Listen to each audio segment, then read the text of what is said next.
फिर्यादी सना शोएब महागामी, वय वर्ष 32, धंदा घरकाम यांनी समक्ष हजर राहून फिर्याद दिली आहे की फिर्यादीचे लग्न शोएब महागामी यांच्याबरोबर 3/1/2016 रोजी समाजाच्या रीतिरिवाजाप्रमाणे अचिव्हर्स हॉल नंबर 1 येथे झालं। त्यावेळेस माहेरची रक्कम म्हणून 21,000 रुपये ठरवण्यात आले। दोन्ही बाजूने लग्नाचा खर्च फिर्यादीच्या वडिलांनी केला। त्यावेळी 50 ग्रॅम सोनं, कपड्यासाठी 25,000 रोख रक्कम व दहेजचे सामान, संसारोगी साहित्य, फिर्यादीच्या अंगास 1 सोन्याचा राणीहार, सोन्याचा छोटा हार, 2 नग सोन्याच्या बांगड्या, 3 नग अंगठ्या व जोडे सोन्याचे टॉप असे 10 तोळे सोन्याचे दागिने घालून अंदाजे 6 ते 7 लाख रुपये खर्चून लग्न लावून दिलं। मात्र लग्नानंतर सासरी नांदत असताना शोएब महागामी हे पहाटे 3 वाजता घरी यायचे। आरोपीस एवढा उशीर घरी येण्यास का उशीर होतो असं विचारलं असता तू मला पसंत नाहीस, तू मनोरुग्ण आहे म्हणून मला अपमानास्पद वागणूक देऊन, टोचून बोलून मानसिक त्रास देऊ लागले। त्यावेळी फिर्यादीचे सासू सासरे पती यांना याबाबत सांगितलं असता वडिलांना का सांगितलं म्हणून शिवीगाळ करून लाथाबुक्क्यानं मारहाण केली। सासू सासरे सोडवण्यास देखील आले नाही म्हणून फिर्यादी माहेरी निघून गेली। थोडे दिवस गेल्यानंतर फिर्यादीचे पती शोएब महागामी याने पानगल हायस्कूल समोर फ्लॅट घ्यायचाय म्हणून तुझ्या आई वडिलांकडून 20 लाख रुपये घेऊन ये म्हणून तगादा लावला। शारीरिक व मानसिक त्रास दिल्याबाबतची फिर्याद जेल रोड पोलीस ठाणे येथे दिली होती। सदर गुन्ह्याचा तपास करून आरोपी विरुद्ध दोषारोपपत्र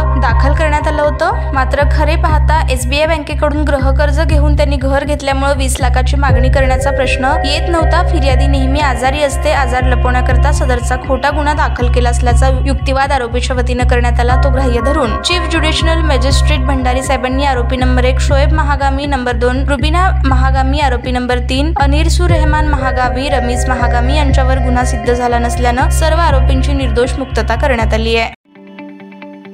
ताज्या बातम्या पाहण्यासाठी प्राईम महाराष्ट्र न्यूज चॅनलला सबस्क्राईब करा।